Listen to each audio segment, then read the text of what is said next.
Greetings, Mavericks and new viewers.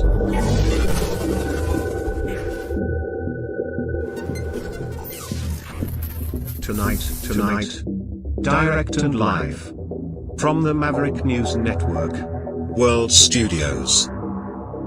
This is Maverick News with Rick Walker.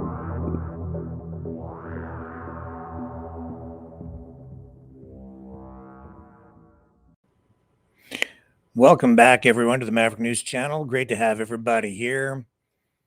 Evil monster. That's the way Robin Westman was described during today's news conference at the White House. We'll bring you more on that. Ukraine has a new weapon that it has unveiled that some think may be a game changer in the Russia-Ukraine conflict. Others think it might be a bluff.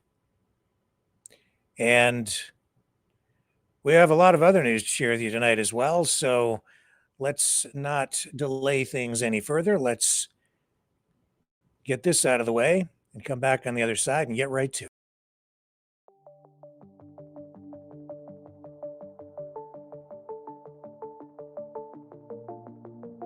Greetings, brave Mavericks. Our quest for truth continues. We go beyond fake news. Together we expose propaganda. Together we pull others out of rabbit holes. We are Maverick thinkers. We are all unique individuals, defenders of individual rights and freedoms, credible, trusted, grounded in reality. Maverick News. Defending free speech.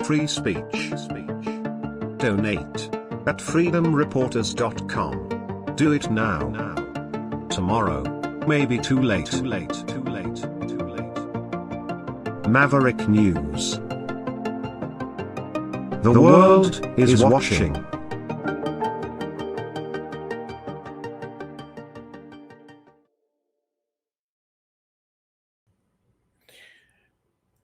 So right off the top, we're going back to this story out of Minnesota where 2 children, ages 8 and 10, were killed and 18 other people were injured yesterday when a shooter, Robin Westman, or Robert Westman, depending on which version you want to go with, opened fire during a morning mass at Annunciation Catholic School in Minneapolis.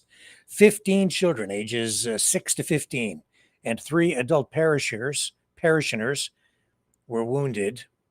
Today at the White House, the president's press secretary, Caroline Leavitt, described Westman as an evil monster. More room in their budgets at the end of each month, which is the exact opposite of what we saw under the previous administration. And as we commemorate Labor Day this year, we finally have a president who fights and delivers for the American worker every single day. President Trump believes that American workers are the heart and soul of our economy. And we have, I have to backtrack. Here we go. Good to see all of you. I want to begin today's briefing by addressing the horrific shooting that took place yesterday at the Annunciation Catholic Church in Minneapolis, Minnesota, where a deranged shooter opened fire during morning mass, killing an innocent 8-year-old and 10-year-old. 14 other children and 3 adults were also injured during this horrible tragedy. This was the first morning mass of the school year for these beautiful, innocent children, and this sacred religious service was desecrated by an evil monster. We are all eternally grateful to the heroic law enforcement officers and first responders whose courage and swift response aided all of those impacted by this horrible tragedy. As Director Kash Patel confirmed yesterday, the FBI is currently investigating this shooting as an act of domestic terrorism and a hate crime targeting Catholics. President Trump signed a proclamation yesterday following his call with the governor of Minnesota, Tim Walz, acknowledging the victims and their families and directing flags to be flown at half-mast. President Trump and the First Lady encouraged the entire nation to join all of us in praying for the victims and their families as they face unimaginable grief and loss. The White House and the FBI will continue to provide further updates as they become available. I also have a quick scheduling announcement for you today. The President will travel to New York City on September 22nd to address the United Nations. So that's the way it began, and then there were questions that followed, and all this as politically people take sides in this and try to blame the other side. So if you're on one side, you're blaming one side. If you're on the other side, you're blaming the other side. And Westman did post a manifesto. I did put some of that material up on our Twitter account overnight, but not all of it, because I do not want to sensationalize or glorify in any way what this person did or give them the publicity that they really likely were looking for. We did see on their social media video that they posted, Westman, all kinds of messages written on the weapons that he was using in the commission of this heinous act, including phrases like "kill Trump" and a lot of anti-Semitic messages as well, characterized in the media today in some cases as sort of a person who hated just about everything and everyone. And that is not an exaggeration. If you look at the material posted, really, truly, a lot of hatred aimed at just about every group out there. And the video is very, very disturbing. I have a copy of it, but I did not post it because I just found the whole thing so sickening and so sad and frightening. I just didn't feel it was productive to post it. And if people really want to see it, it is out there, even though the authorities have tried to scrub it from the internet. This is a picture of Robin Westman, previously known as Robert, went through a name change. And here in this social media post, it says, written on his guns and magazines were things like "Kill Trump now," 6 million was not enough. For the children, I'm the woker baby. So queer is. And there seemed to be a lot of self-hate, self-loathing residing inside this poor soul. There are images of the weapons, as I say. You can see all these different hateful messages aimed at all kinds of different groups and people, including some individuals. This is what they're referring to as a manifesto. It reads as much like a letter to some of his family members as much as anything else. And it is also disturbing. And that's the way the video begins. It's just disgustingly gross, beyond disturbing. It's like something out of a horror movie come to life.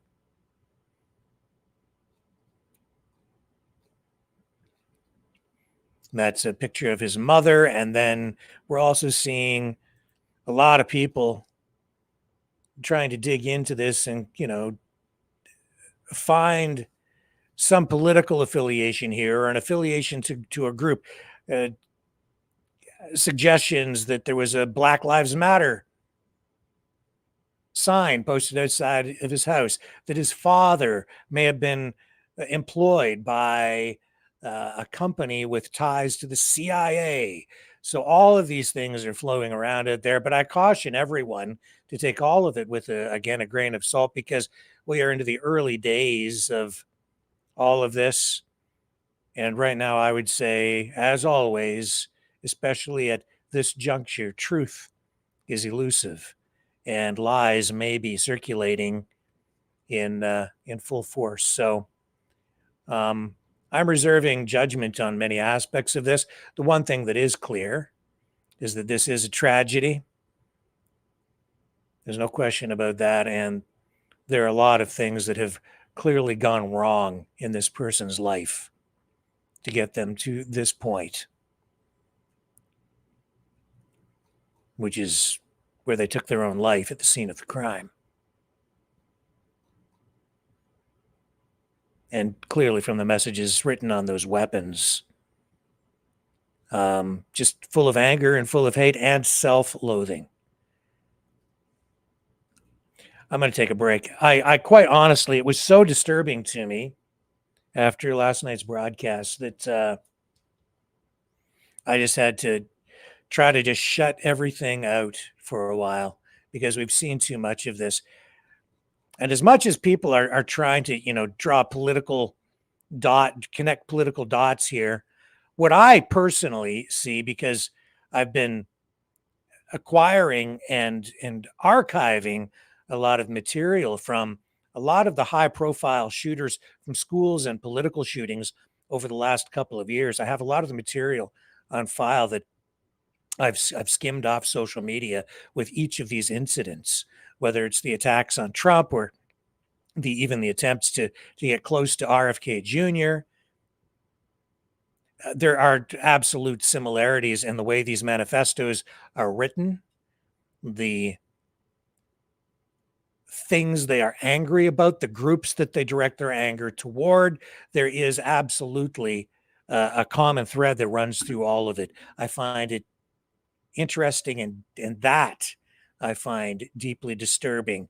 And that raises a lot of red flags for me, especially when I begin to think about the state today of social media, experimentation, psychology, artificial intelligence, and the way information is being conveyed to people, not just conveyed, but distributed and even targeted. It's affecting people's minds.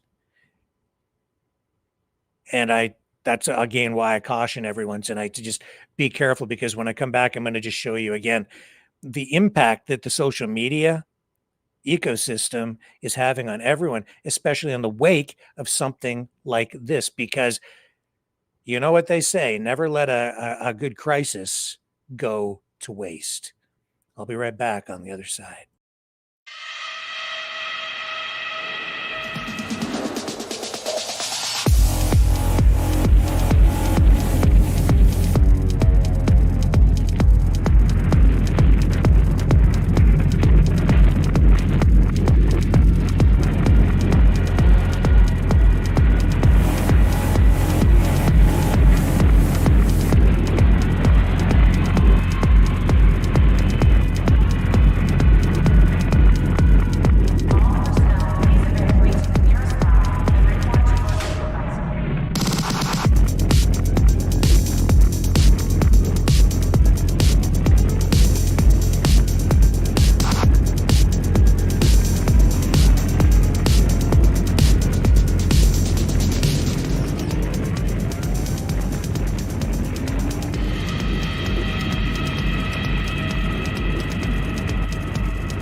Maverick News.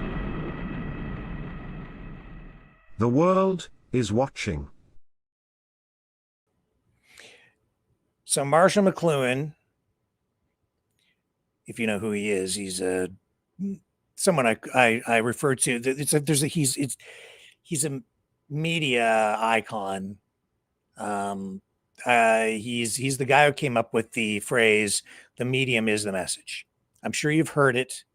I've used it here many times on the program, and today that's more true than ever, because it's the technology, which is the medium, that becomes the message. But more than that, the messages themselves then create a snowball effect, and the messages fuel more messages. They amplify messages. Case in point, this shooting in Minneapolis. And this happens every single time we have an incident like this. As soon as the incident happens, of course, media report, social media also reports, but more than that, everything becomes focused for a while during a news cycle on this particular incident or a particular incident, such as the case yesterday. And people use it to further their political agendas or their religious agendas or whatever it is that they're trying to promote or whatever cause that they may have or their own self-interest. And it really does serve the self-interest of many people to get people fighting. And I've seen within the past 48 hours, it actually kind of began days ago when I saw videos like, well, this one here. This is before the shooting in Minnesota. Here's Jagmeet Singh, former leader of the New Democratic Party in Canada, and lost his seat in the last election, lost his bid for re-election in his local riding. So now he's no longer in Parliament, no longer in politics, really, except on the periphery. He'll be back. He's still circulating. He's still out there. And he posted this video the other day. And I noticed that one of the people who shared it, not a Jagmeet Singh fan, a political opponent, who said, why is Jagmeet posting a video of fighting? And this is what he posted. What's your name? Green. Like this. And it did get my attention. And I do wonder, why are you posting something like that? This is a prominent politician.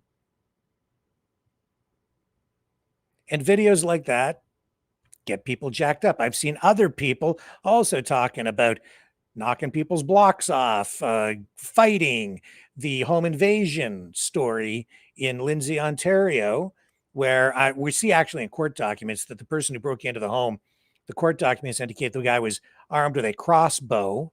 Not clear yet why the homeowner is facing the charges that they are facing, but it appears that they may have counterattacked or defended their home using a knife. But we have to wait for more facts to come out so that we can fully assess what happened there. But regardless of that, as a result, I saw people posting videos and heard them, talking about beating people up as a solution to crime. So vigilante justice in many respects. More than that, I've seen calls from people like, well, even what was her name? Valentina Gomez, the U.S. politician from Texas, who posted a video setting the Quran on fire with a flamethrower. Do I have her clip up here? No, hang on a second here. I'm going to show you this. Now she, as a result of many things, I don't know if it's true or not. I mean, as I said, when you set a Quran on fire, you're telling me a few things. One, that you don't believe in freedom of religion because you want to shut somebody up, and you don't want them to have the freedom to worship in the way they want to. I'm not defending anybody's religion. I'm not criticizing anybody's religion. I'm simply highlighting what is constitutional. I'm talking about rights and freedoms legally in a free society. So this is a U.S. politician who clearly doesn't believe in religious freedom. Well, I think advocating or saying that she does, setting a Quran on fire in order to defend Christianity, but certainly not freedom. And now it's posting this today, well, I think within the last day, saying, guess who got arrested? I guess she got arrested. Not clear why. I tried to look it up. I don't know what she might have been arrested for.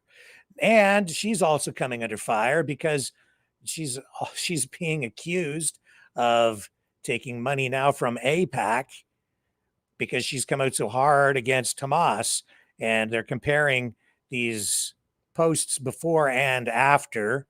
I'll play it for you, but again, just fueling fear and getting people jacked up so that people fight over these hot button issues. Israel has influence on both sides of the political aisle in American politics. For that reason, I will never be taking $1 from AIPAC because my allegiance is to the people, to the Constitution, and most importantly, to God. My morals and integrity are not for sale, and I will always put America first. There's a lot of Hamas people coming for me on my social media. I firmly stand with Israel. As part of a military family, we do not want World War III. Israel has So a bit of an inconsistency. Very controversial. She also in the past posted a video of a mock execution of a person sitting in a chair with a hood over their head, holding a gun to their head, but it's a dummy. And it's a sort of a mock execution. It was taken even off Twitter for being too extreme, getting people jacked right up. And while calling for public executions of illegal immigrants that commit crimes. I'll show you. There's been quite a bit of pushback over time as a result of that. Let me see if I can find it here for you. Computer freezing up here a bit. Computer has to catch up. Here we go. This is the League of United Latin American Citizens, and obviously Gomez. Hispanic, if you want to use that phrase. She's from Colombia or has Colombian background, and they've denounced her for calling for public executions of undocumented immigrants. And the fight escalates. Nation's oldest, largest Latino civil rights organization calls for justice, not hate-motivated retribution targeting certain types of accused suspects in America. You can go find that page if you want. That's lulac.org. And these are the most inflammatory of issues, to be sure. Alex Jones making the most of it. He's running the video on his channel at length. And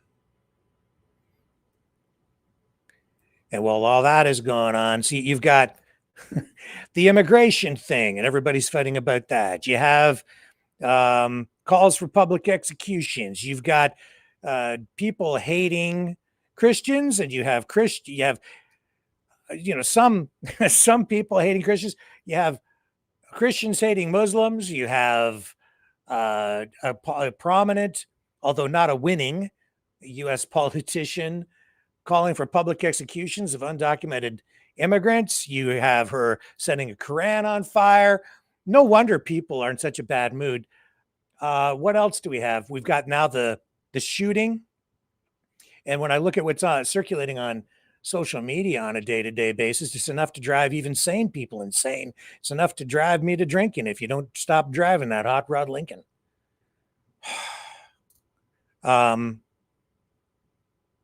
It's depressing.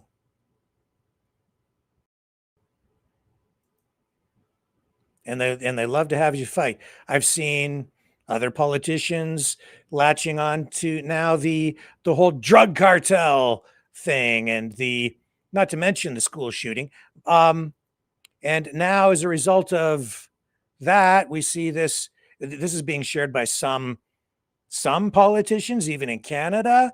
This is senators in Mexico engaging in a fist fight after a heated debate over U.S. military intervention against drug cartels. And that whole thing is escalating to a point where it's getting out of control and may actually erupt into a full-scale war or invasion of some kind, as I will show you here. But here's what happened in Mexico with these politicians, and politicians even in Canada are reposting this fight Because why? It generates clicks. It polarizes people. It helps them politically.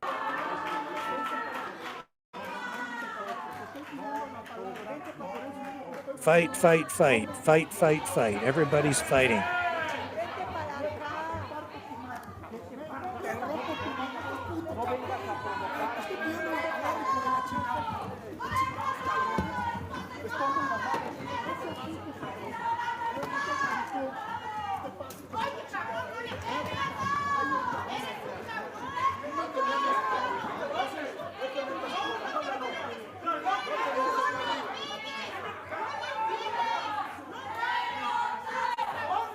The world has changed, man.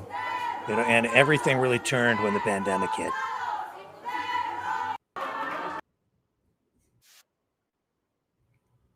Everything changed. That was the moment. It's very clear, and I sure missed the before times. Everything's jacked up. And when I say, and look, I mean, here, I'm going to show you the Alex Jones Twitter feed, and look what he's running. Like, I could run that stuff too, and I would get a whole bunch of views, but I just didn't feel it was helpful at this point to do it. Maybe I should, but I do believe in giving people as much information as possible. But at the same time, I have to balance that against giving the mass shooter what they were really looking for, which is a lot of publicity.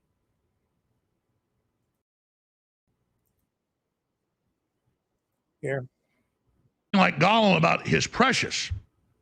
You have to understand, when you read about Renfield in Bram Stoker's Dracula, he talks about my precious and things like that. And so you listen to this admitted devil worshiper, Satanist, trans cult, and everybody praising him, the trans groups everywhere saying, great job, kill, kill, kill. And he sounds like different archetypal things you've seen in movies and culture. That's because those movies and the literature and The Exorcist is based on real stuff, folks. In the years following the release of The Lord of the Rings and its mass... It's just, here.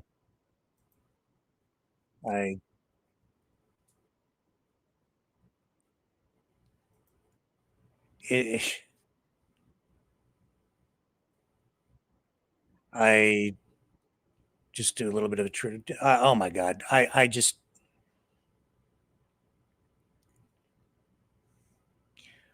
I'll be back in a minute.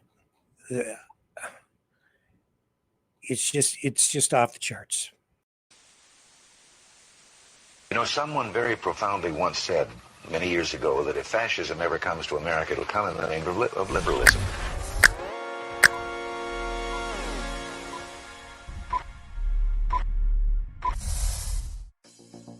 Well, I think it's time we ask ourselves if we still know the freedoms that were intended for us by the Founding Fathers. If we lose freedom here, there's no place to escape to. This is the last stand on Earth. The entire world is watching. Every dictator, every crazy dictator in the world is watching.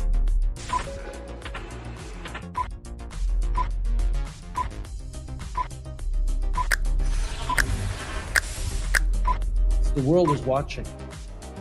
On TV, the entire world is watching. On social media. But the entire world is watching, and yes, they are seeing what we have apparently bravely been willing to say that others are thinking. Stand for freedom. Literally stand for freedom. Let's get this done. The entire world is watching.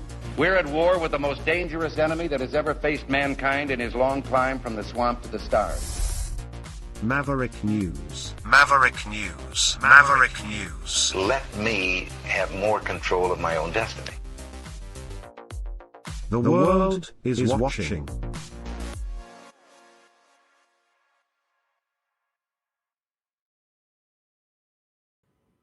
Okay, I'm back.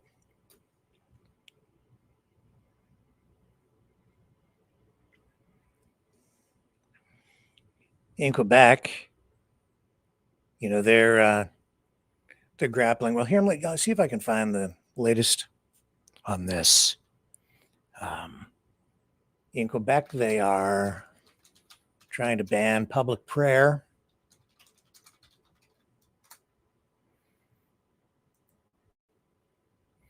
Here we go. I'll just bring up the headline. I've been following this for the past few days. Haven't really commented on it, but we will here because it's connected to all of this.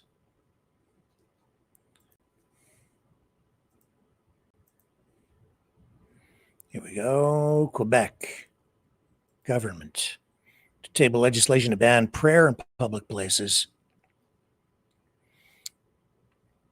And this is because they are trying to strengthen secularism in the province. Says here that the announcement makes good on a suggestion put forward in December by the Premier of Quebec, who said that he didn't want to see people praying in public parks or on streets. And they actually have a secularism minister in Quebec. His name is Jean-François Roberge, and he confirmed he will table legislation this fall to outlaw the practice. So this has been making headlines, making waves with different takes on the story over the last few days, including from schools who say that they actually have a staff shortage in Quebec schools because they're trying to purge any kind of religious commentary or influence within the public school system there, including they don't want teachers wearing any religious symbols or anything like that. And so they've had some attrition in their staffing levels. But this doesn't relate just like it's not just for Muslims, it's for all religions. And I have to say, just me personally, and I think this is embedded to some degree in our political system here in Canada. I do believe in the separation of church and state because only then can you actually have freedom of religion. And that may be a subject that we can dig into in a deeper way in the days ahead. I have a guest in mind maybe who would be suitable for a deeper discussion on that, but we'll see if that comes together. And there are, some very strong arguments to be made for the separation of church and state, and there are also some real dangers, in my view, of integrating religion into the political system, making people will say, well, we're a Christian country, we're a Christian society. Well, you better be careful, because if you allow God to be defined in a particular way in your Constitution, if you attach a denomination to it or a particular religion to the God identified in your Constitution, then if you lose power and somebody else comes in, they can do the same thing. The point that I'm making is that you need a non-denominational God so that everybody can practice their religion and no religion can dominate over any other. But it's a very complex issue because religion is part of culture and morality, and that weaves its way through all of your laws, all of your programs, your way of looking at the world, your worldview. It becomes a very complex web of beliefs, ideologies, standards, practices, and it's pretty easy to descend into darkness if you put one thing over another thing. All in all, I think we in our societies up here in Canada and the US, in particular in Canada, I think since certainly Confederation, we've done a decent job of trying to find that balance, but not always. And a lot of people are in the middle of upsetting the apple cart. And as people get more and more jacked up, and some of this is real and some of it, I would say, is fabricated, amplified, manufactured crisis, manufacturing consent, even for wars. Look at have you noticed what is going on? Have you noticed what is going on around Venezuela? All you have to do is take a look at social media. All kinds of posts over the last even 24 hours about a huge buildup of U.S. military around Venezuela. Here we are. Here's defense intelligence. 7 U.S. warships, including an assault ship, a cruiser, and a nuclear submarine, have arrived in South America. But what is really driving this sudden move near Venezuela? And this is not just social media posts that I'm referring to here. There are there's a lot of mainstream media talk beginning to come online as well. You know, some of these videos I think are maybe reposted footage for dramatic effect and to make you begin to take note, but it's aimed, I think, specifically at a very, targeted demographic.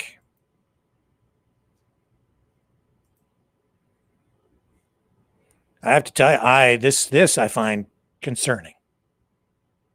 U.S. forces are massing near Venezuela, it says here in Defense Index. An operation to capture Nicolas Maduro could happen sooner than anyone expects. Oh, there's Donnie Trump. And they're going to put Nicolas Maduro in jail.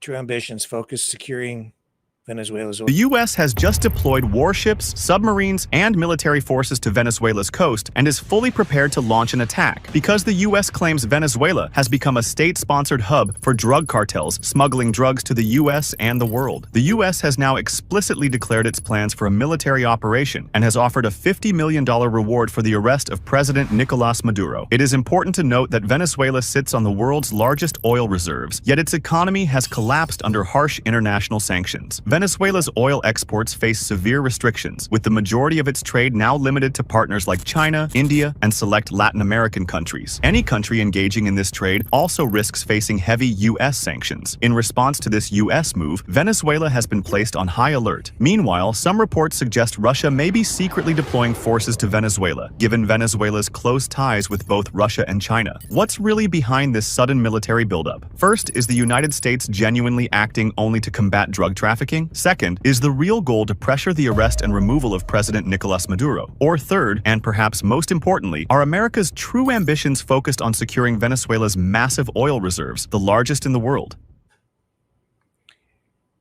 And I wish I had the answer to some of those questions. I color me skeptical about a lot of these things, especially with this Trump administration. Oh, there's the video of them fighting a Mexico game. Because when I look at what Trump is doing with Canada and all this 51st state rhetoric and manufacturing an excuse for some sort of intervention in Canada, or maybe even an invasion, although people laugh when most people still laugh when you say it, some people are beginning to take it very seriously, including some very learned people who are beginning to take it seriously as a real serious threat. And this whole fentanyl thing, Canada, major, yeah, right. We know that the U.S., the data out of the government on the U.S. side itself shows that Canada is not the fentanyl hub that the Trump administration would have some people believe, including you,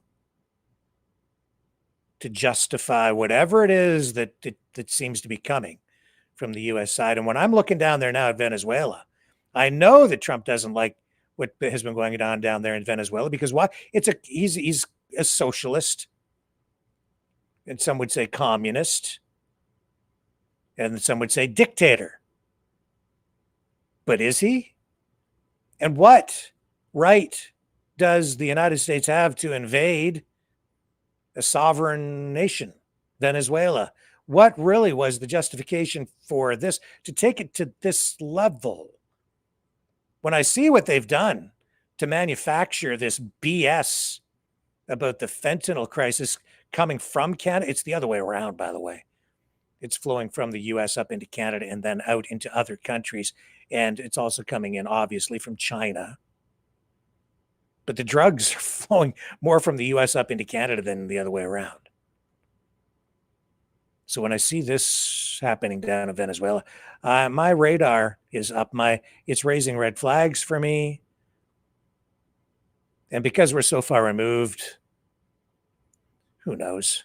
I have no doubt that there are drugs coming from Venezuela, but to what degree? And does it justify an invasion? And then when I see the U.S. troops amassed along the the U.S.-Mexico border, and they're using drugs and a war on the drug cartels on the Mexican side as justification for everything they're doing there, I'm seeing a pattern emerge. So now it's the drug issue that is driving the buildup of U.S. military forces against Venezuela, against Mexico. You have troops amassed on both borders on that front. Up here in Canada, they're using the fentanyl drug issue as one of the main drivers for the 51st state movement as an excuse, plus all these other things layered on top to drive forward this whole 51st state thing, as bizarre and twisted as it all is. And it's been a long, ongoing campaign. Of that, I am now certain, because there is so much empirical evidence to back up what I'm asserting here right now. Not the least of which is that there's another convoy being promoted, believe it or not, for the middle of next month. But for what purpose? I thought the convoy, the Freedom Convoy, was supposed to be about the mandates and getting rid of the mandates. Well, the mandates, especially the ones in particular for the truckers, were dropped like over 2 years ago, man. So why would we keep seeing this repeated effort over and over to do another convoy, to protest what exactly? What is the issue now? It's just the flavor of the day? I'm not locked down at the moment. Mandates were dropped. I get that you want, some change, and so do I. But is another convoy the answer? I don't know, because when I've seen some of the videos flowing for, promoting this whole thing for next month, and I don't think they have very much, if any, traction on it, to be quite frank with you. I think they're trying to jack it up and get people interested in doing it again. But the interesting thing that I have found, and I'll maybe show you this in the nights ahead, I didn't cue the video up, but I've seen some videos. What are they flying on the trucks in the videos that they're using to promote this on social media? American flags. More and more, there's increasing clarity in the rear view mirror as I look back and then see what's going on around me. Definitely some people, some groups there to try to rip this country, Canada, apart.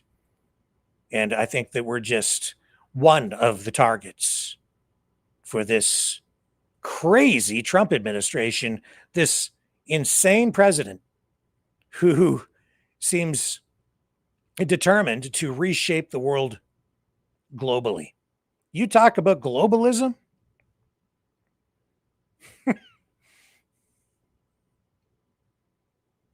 Yeah. It's sitting in the White House, man, right now. He is the globalist. This is the new world order that they're trying to bring in. Just all you got to do is just look in the rearview mirror, put the pieces together, connect the dots, and keep watching here, because we keep bringing you the evidence. We keep trying to get you a little bit closer to the truth every single night. And it has been a journey that we've been taking together. And we're probably only about halfway there, I expect. Maybe not even that far. I don't know how long this is going to go on, but it's all freaking insane.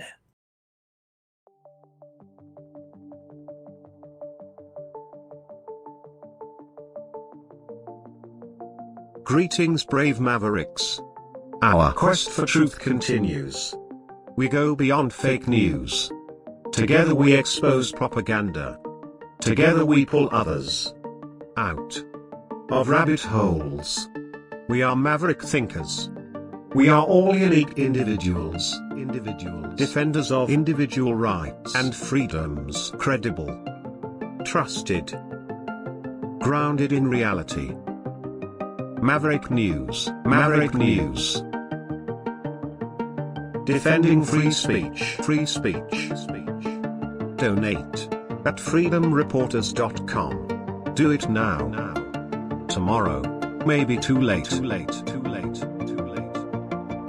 Maverick News. The world is watching.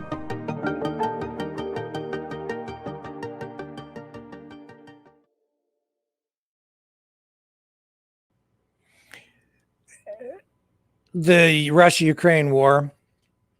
I mean, what am I talking about? Trump again.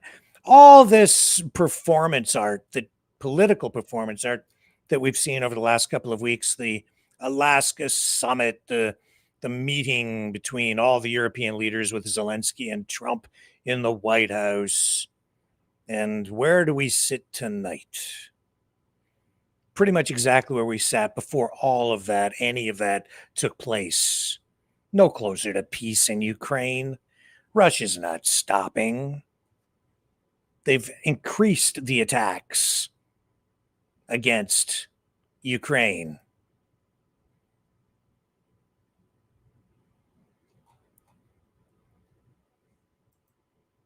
Let me see.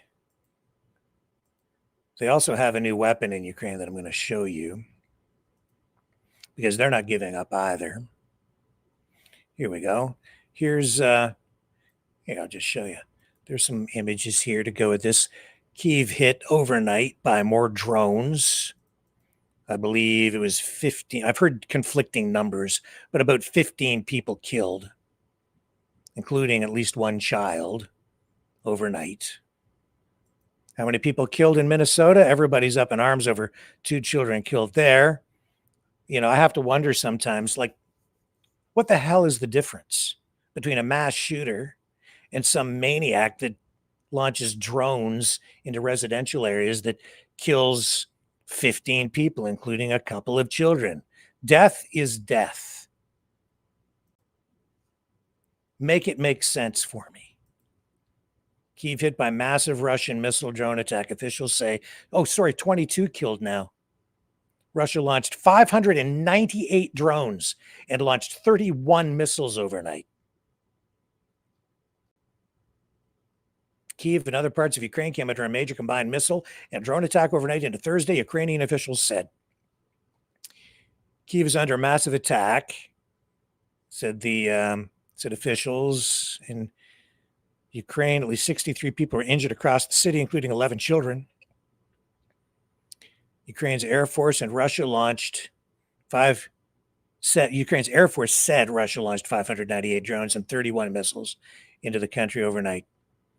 5 of which 563 drones and 26 missiles were shot down or suppressed. Impacts were reported across 13 locations, the Air Force said, with falling debris reported in 26 locations. You can see people huddled here in parking garages, underground parking garages, taking cover. You can see the damage to this apartment building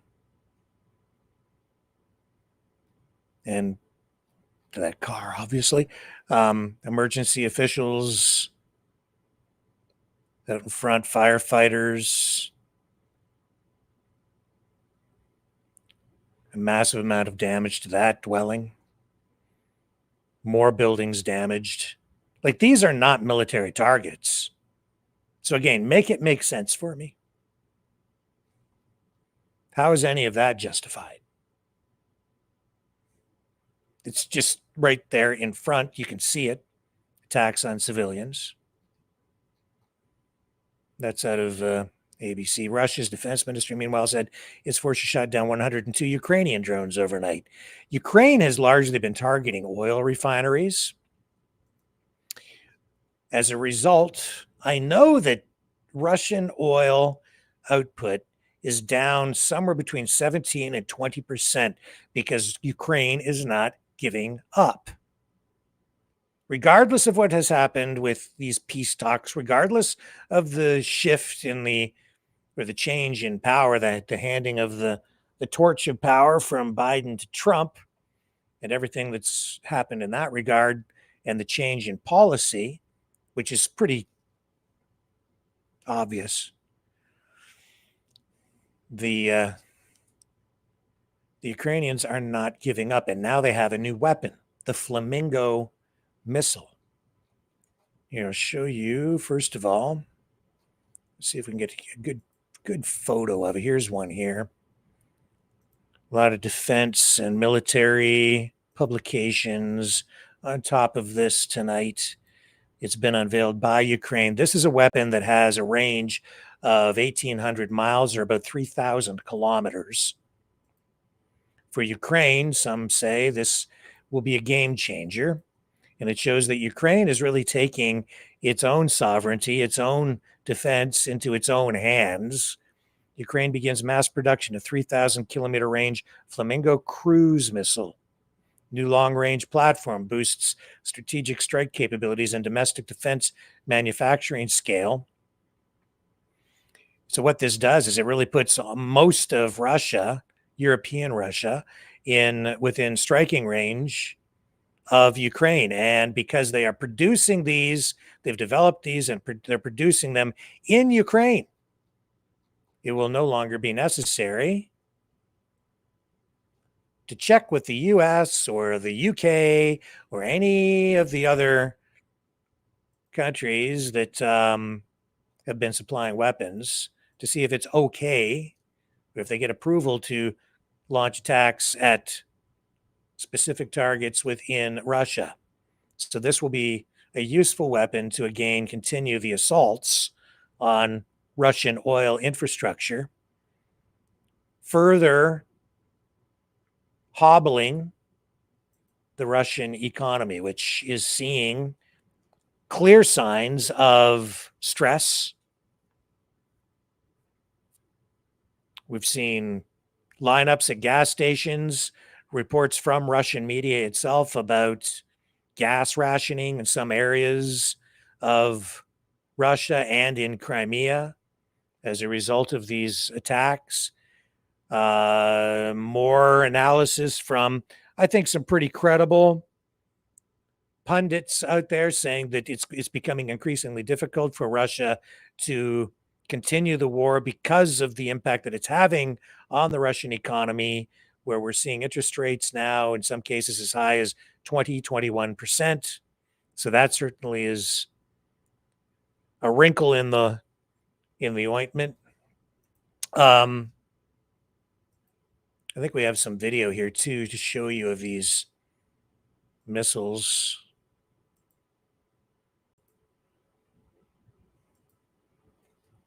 Yeah, here we go. I've got some footage to show you because they've released this footage.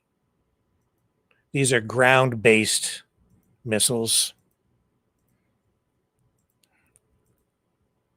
And so, yeah, it is true that Europe is behind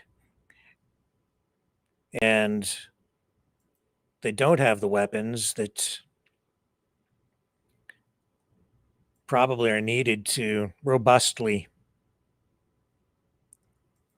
help Ukraine in this conflict. But here we go.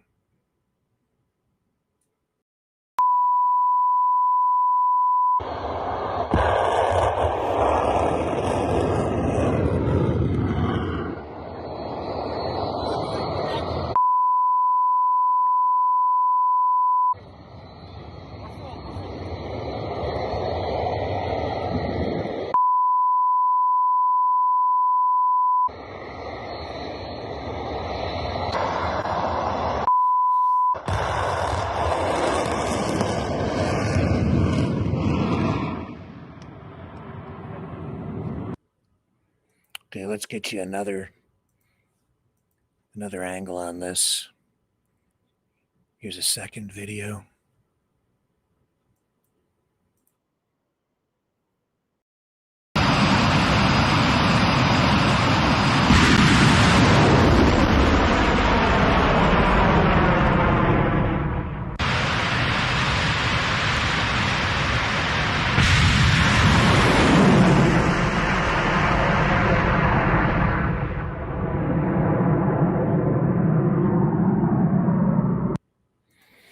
And however they're targeting them, it appears to be a system that is independent of the need for U.S. intelligence or U.S. targeting technology.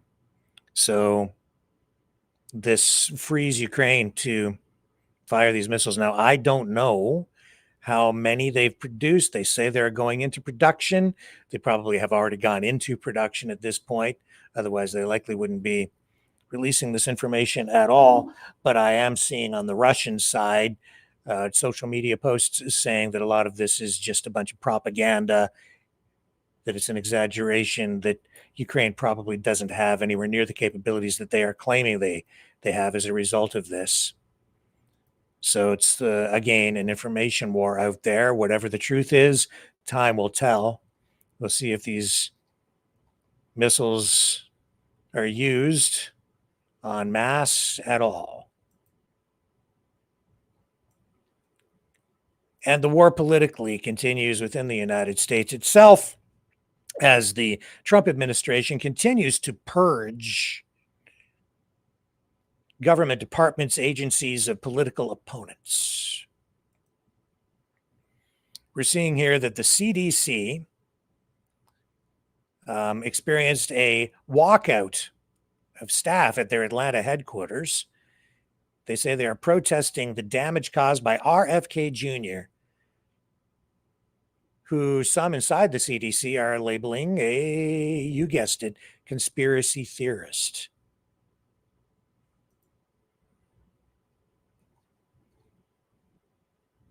And that's because we've seen Trump go in there. And what did he do? He fired, who was it? It was the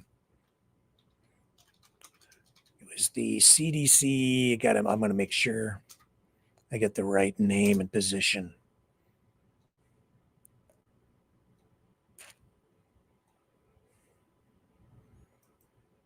Here we go. Yeah. So it was a dozen staffers described the mood inside the agency as tense, obviously, and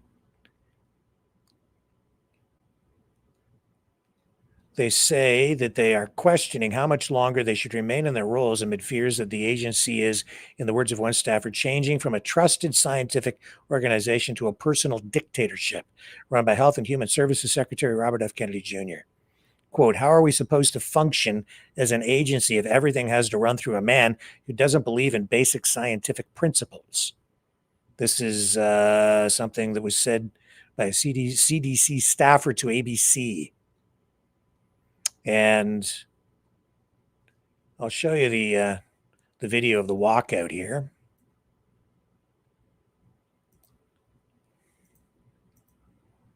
Yeah, I know. But I believe this and I believe that. Well, when it comes to actual science, it doesn't really matter what you believe. It matters what is. But if you are able to cast doubt on even scientific empirical evidence, then it comes back to what people believe. But that can be dangerous too. I don't want to explore all that tonight. I'm just going to show you what happened.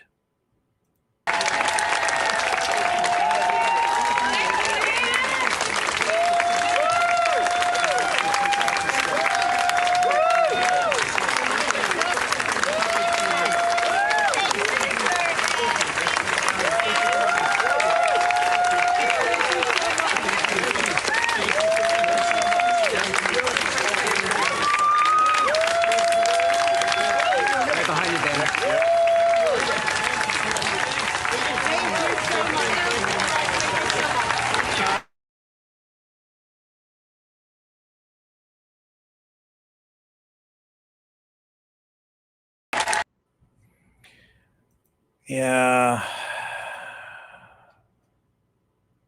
Strangest of times. Here, let's go up and I'm going to show you the ABC headline.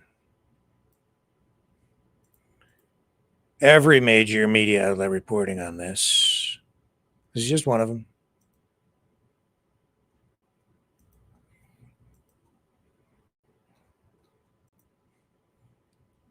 Here we go. Hopeless CDC staff in turmoil amid Trump administration's effort to oust director. Acting director of the CDC, Dr. Richard Besser, joins me now. Dr. Besser, thank you for coming on. What do you make of Susan Menard's refusing to step down and these other CD officials essentially resigning in protest? Yeah, well, thanks, Diane. Coincidentally, I had a meeting with Dr. Menard yesterday before this all broke, and I've reached out in the past to all of the CDC directors to offer my support and to look to see how we at the Robert Wood Johnson Foundation could work with them.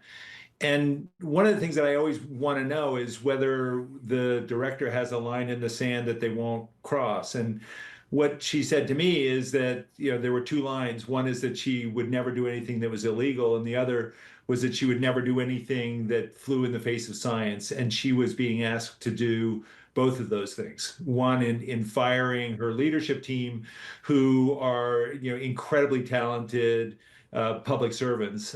She wouldn't do that since there was no cause to do that.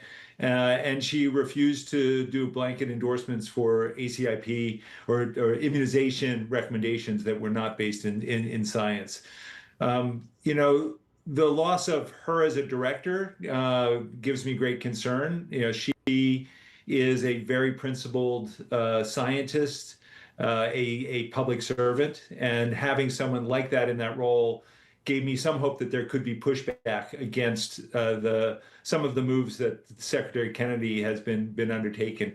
But I don't want us to lose the fact that we also have the resignation of 4 incredibly talented leaders at the agency who felt that they could no longer do their jobs. The head of the immunization center, in his resignation letter, acknowledged that he was not consulted, his team was not consulted as the secretary was making recommendations around measles, around COVID vaccination. And so for the agency to look like it was providing support and endorsement for recommendations coming from Secretary Kennedy that are not based on evidence and science, it just could not be part of that. This is very concerning for the health and safety of people here in America. So what does this shakeup mean for the future of the CDC? That's a really good question. We had the world's #1 gold standard public health agency. It wasn't perfect. There was a lot that needed to improve there. But what we're seeing with the firing of hundreds of CDC employees, the loss of leadership, a secretary who not only doesn't turn to them for advice, but has, through his words, led to a situation in which the CDC has been vilified. The fact under his watch, we saw a gunman shoot hundreds of rounds into buildings at the campus that I once worked in. It is absolutely chilling, and I think that it's going to take the White House to step up and say, we believe that our nation needs to be ready for the next public health emergency, and this secretary is not doing that. It's going to take Congress stepping up and saying we have a role in terms of oversight in what the executive branch does. They have not been doing that. I was very pleased to see that Senator Cassidy is going to be doing some hearings in the removal or the resignation of these top leaders at CDC. These groups have to step up and say the health of people in America matters. The FDA changes will significantly limit access to the COVID vaccine. The latest COVID vaccines were only approved for elderly people and for younger people if they have at least one underlying condition. What's your take on that, and what's the potential impact here? Yeah, what we're seeing is a situation where as a clinician, we're not going to be able to look to the CDC for the gold standard in terms of recommendations. I am a pediatrician. I'm a fellow of the American Academy of Pediatrics. I was really pleased to see that they came out with recommendations that differ from the CDC. And it's going to be confusing for patients to know what to do. I recommend that people talk to someone they trust, to their doctor, their nurse, their pharmacist, because CDC is not going to be the place that we can turn to. You know, what you would have expected from FDA is that they would have approved this vaccine for all, and the CDC would have recommended it for higher risk groups, and it would have been available to others. That may not be the case anymore. All right, former acting director of the CDC, Dr. Richard Besser. We appreciate your time today, as always, Dr. Besser. Thank you. My pleasure. Thank you. So once again, the COVID vaccine at the center of a debate.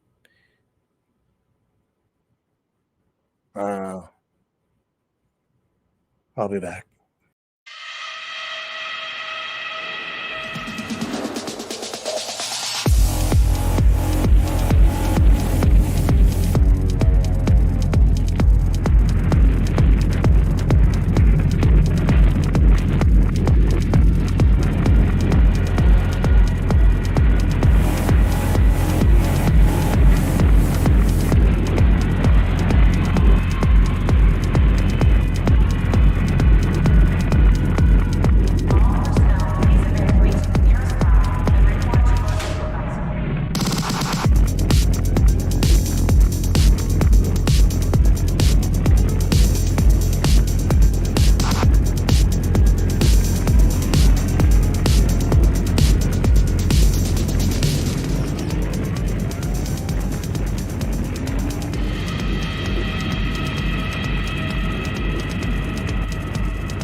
Maverick News. The world is watching. Okay, I need to figure out where this audio is coming through my headphones so I can turn it off. Let me take another break just for a moment while I address this technical problem.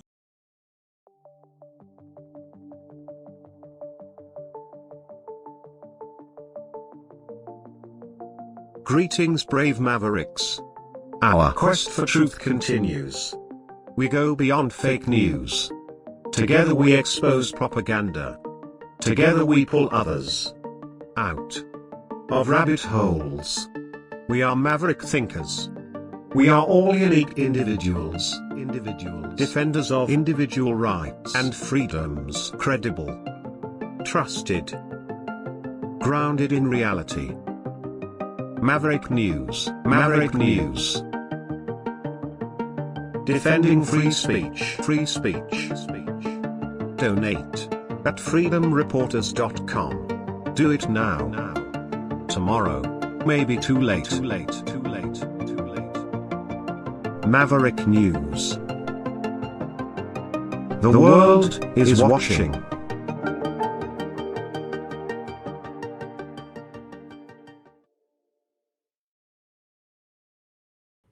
All right, we're back. And my computer screen has gone all crazy on me.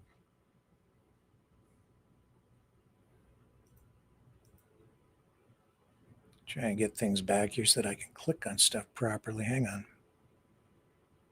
It's not letting me do what I need to do.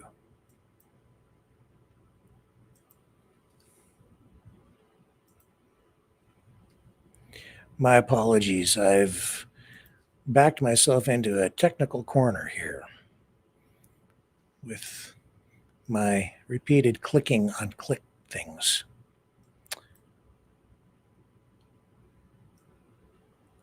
That's better.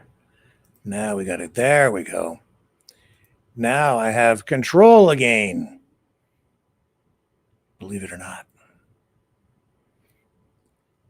Wildfires, Nova Scotia, still raging. The number of houses, the stat on that, kind of murky up to this point.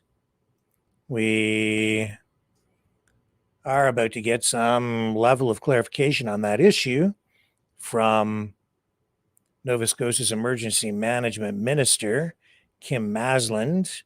We're going to go to Nova Scotia here and get this update.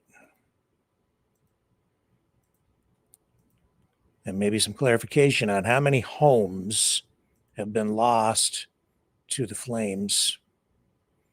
Here we go. Deputy Warden Enslow, Jim, Scott, and Andrew for joining me today. The Long Lake wildfire is still out of control at 8,234 hectares. As the Premier mentioned on Monday, we know that unfortunately there has been loss of homes. Until now, we haven't given numbers on how many homes were damaged or lost out of respect for the homeowners. They deserve the respect of being informed first. The municipality has worked hard to connect all the affected residents, and fire crews have assessed all properties in the evacuation zone. So today, I confirm that there are 505 civic addresses in the current evacuation zone. In terms of how many people that translates to, we can't say for certain because not all evacuees have registered with the Red Cross and not all evacuated buildings were residences. What we do know is that 267 households and 518 people registered with the Red Cross. But again, that's not the full number of evacuees. I can confirm with a heavy heart that 20 homes were lost. Not all of these were primary residences.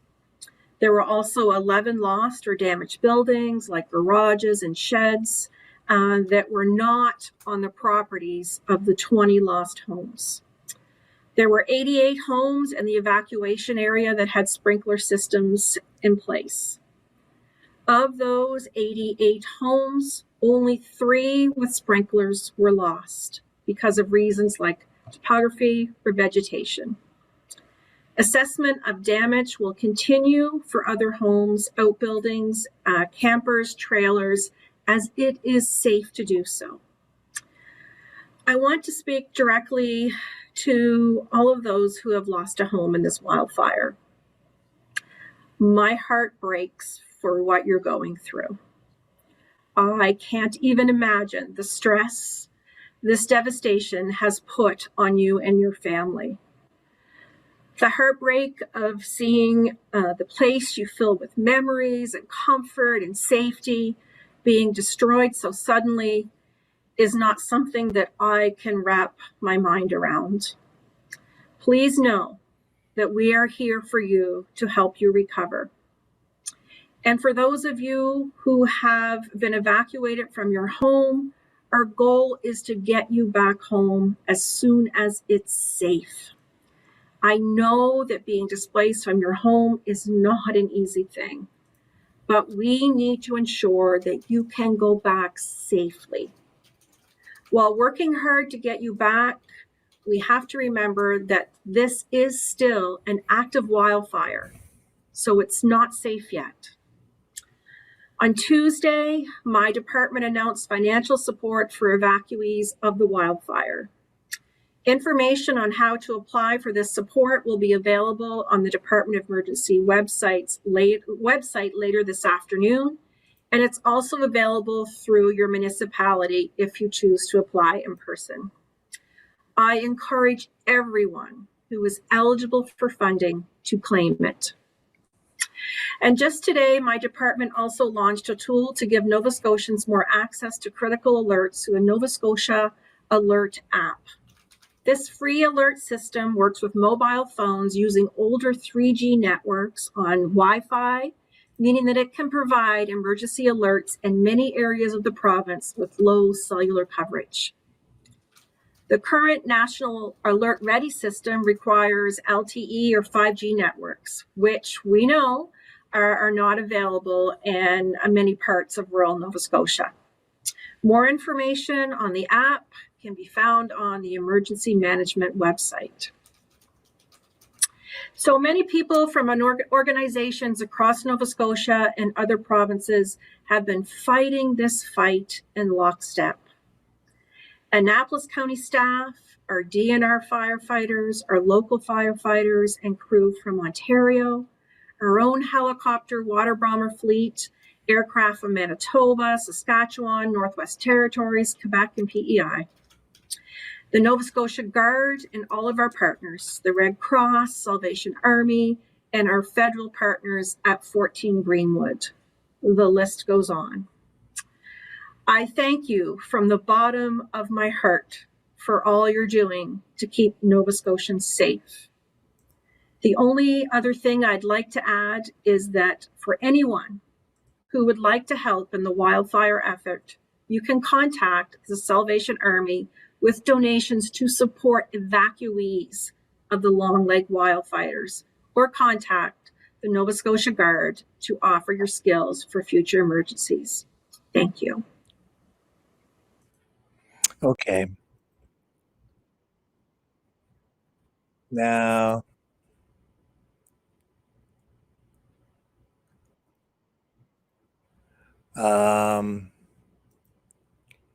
this has become politically charged as well. We've seen Canadian veteran Jeff Evely, who was on the program, talking about his court challenge on the hiking ban in the Nova Scotia woods.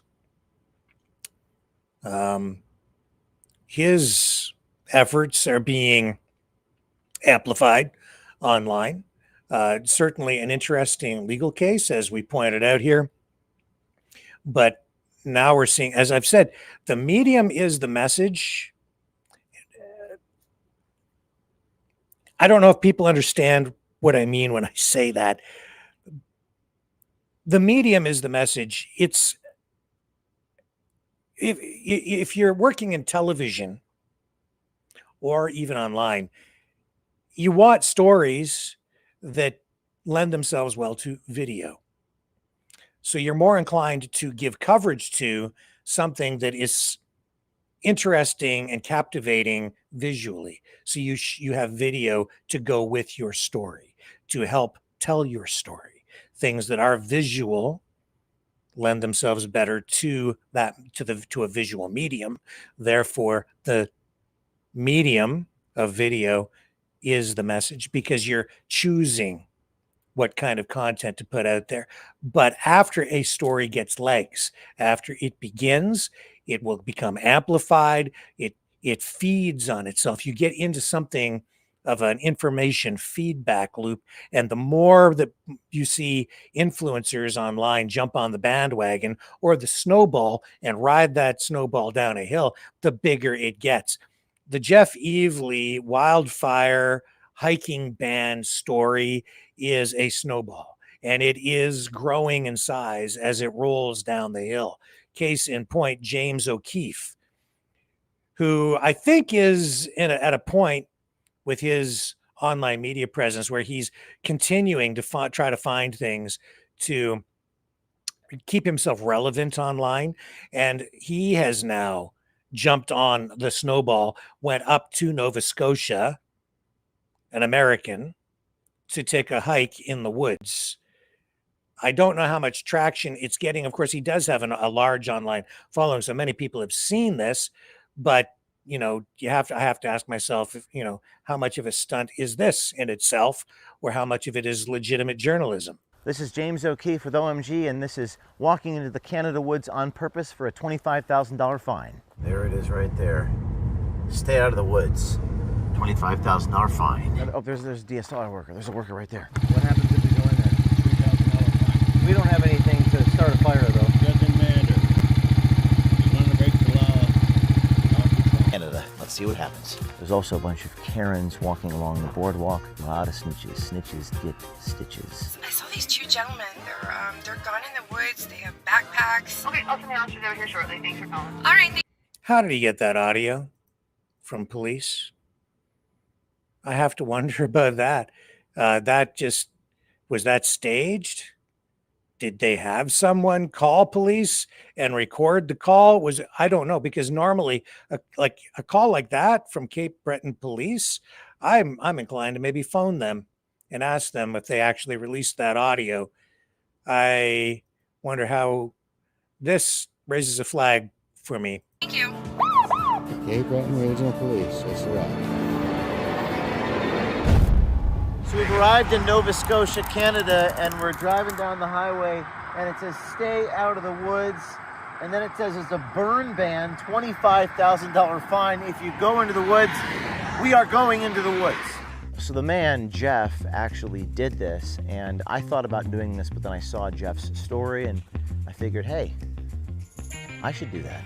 We've issued $25,000 fines for going into the woods. I'm just going to make this as painless as I can for those guys. And the fine is $20,872.50. We'll see whether the local authorities enforce this absurd law, which is a violation of human rights and human dignity. We have no fire starters on us. Nothing can start a fire. I do have my trekking poles, my backpacks, and my hidden cameras, unless they arrest me, which we're in Canada, so it's certainly possible. But we're here in the woods. It's a very overcast day. It's going to rain. So the question thing is, he isn't arrested. He's American. So if he just leaves and doesn't pay the fine, if he is given a fine, I don't think he was given a fine. I don't think they ever did ticket him. Police showed up there, looked around a bit. I don't think they put too much effort into trying to find him. But he's an American. So unless he goes back to Nova Scotia at some point, but in which case he could potentially be arrested for not paying a fine. But because he's American, it becomes more complicated. Even out of province stuff becomes complicated when one province issues a fine, a provincial fine like that. Nevertheless, there are tools that can be used, particularly against Canadians, by provinces to try to collect on such things. Normally, those kinds of tickets are not pursued by a provincial government because they're more along the lines of traffic tickets, and they're in that realm. But they're usually tickets for maybe $100 or $50 or max like maybe $200. And so it isn't generally worth it for a province to pursue these things legally, to collect on $100 or $200 tickets or $50 tickets. And there are a lot of them that do go uncollected from out of province people. But when you're talking about a larger fine of 25 grand, then the situation, the optics on that begin to change a bit for a province, particularly if they're trying to make a point and set a level of deterrence for people and to protect also their sovereignty provincially, or their authority is a better word, and their jurisdiction. And more than that, if you become part of a larger movement politically, and because some people have been calling for like mass protest of having a lot of people run into the woods. Now that takes on a whole different context, and there could be charges laid at levels beyond what we're seeing with these $25,000 fines. Other kinds of charges laid potentially if people were to try to challenge that law, that whatever you call it. Is it actually a law? It is a law, a provincial law, piece of legislation. But if you are challenging things on that level in an organized way, and you are counseling to commit an offense, it takes on a different context, because now you're dealing with things politically. Now you're getting into constitutional areas. My advice is, don't get yourself into trouble. Don't put yourself in legal jeopardy. Don't do things that could cost you a whole bunch of money and maybe leave your family in financial despair. I think that what Jeff Evely has done, and I'm editorializing now, is fine if he wants to challenge that, and he has support legally, and he has a very interesting legal case. His case can serve as the precedent-setting case. So let that play out.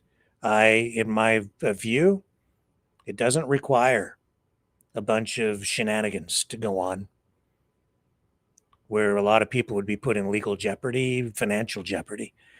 No need to harm yourself. And James O'Keefe can it's a stunt for O'Keefe to do that. As it's, I don't know if I call that journalism. That's a political stunt in itself. An American coming up here, and he knows he can just leave, not pay the fine, and as long as he never goes back to Nova Scotia, there's not very much of anything. There's probably nothing that would ever come of that. So it's just a little bit of sensationalism. He's not going to jeopardize. He's not at risk of being fined, really. If he gets the ticket, he'll just laugh at it. He'll exit the province and be gone. So if he asks for donations, just keep that in mind.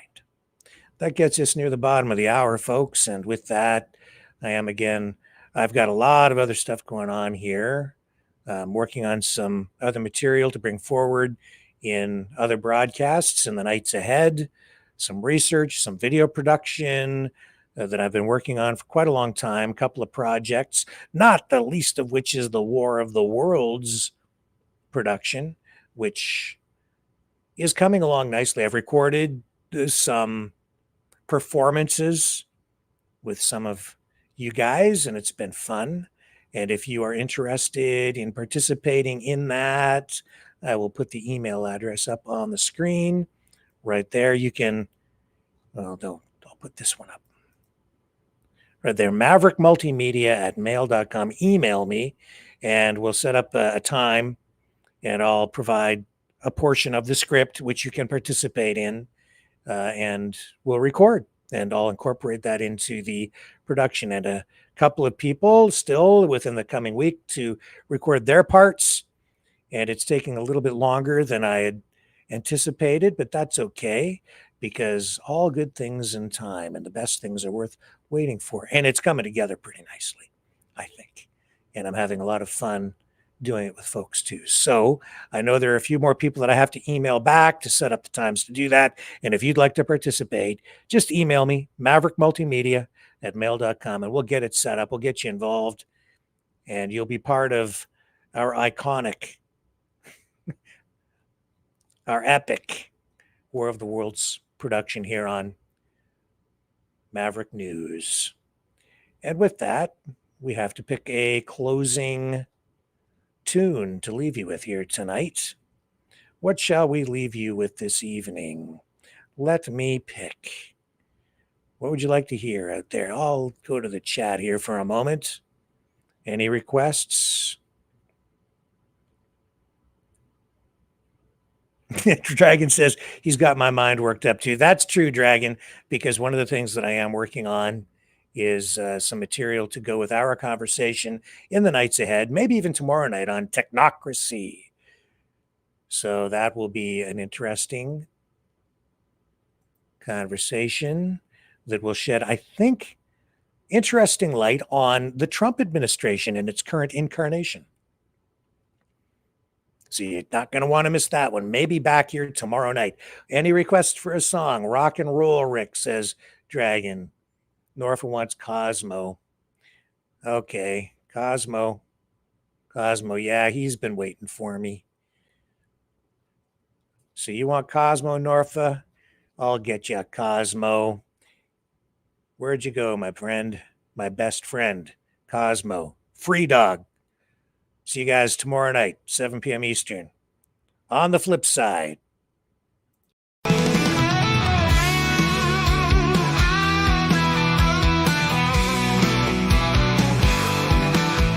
I heard old Cosmo howling last night up on the hill where the moon shines so bright.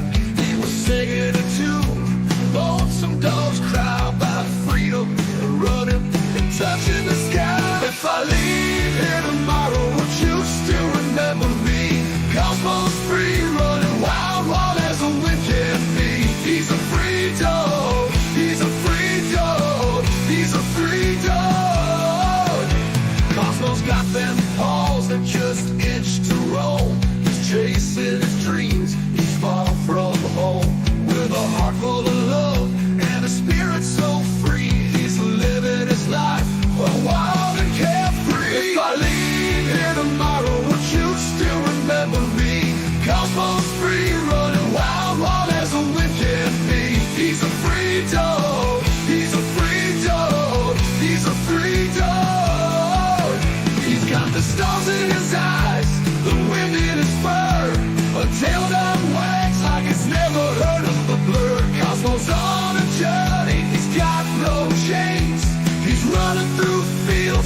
breaking all the legs.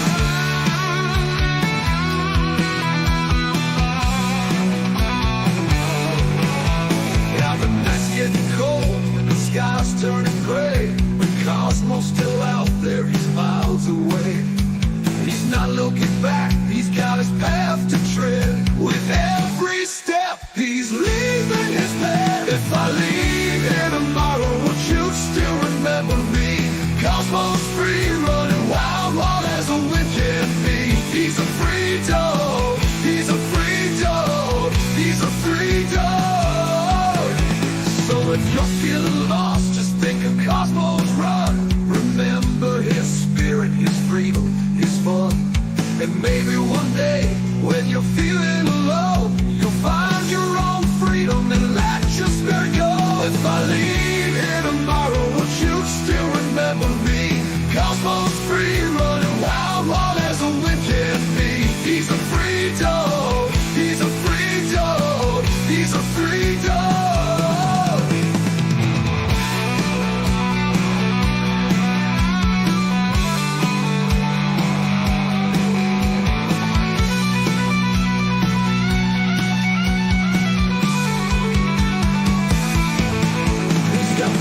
In his eyes, the wind in his fur, a tail that wags like it's never heard of a bird, a heart full of love and a spirit so free.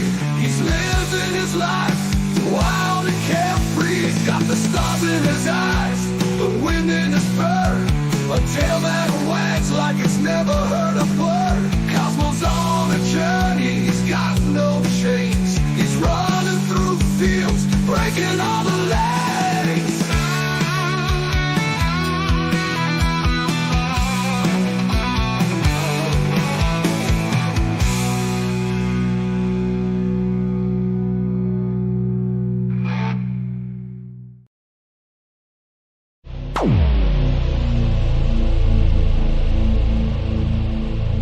This has been a Maverick Multimedia production.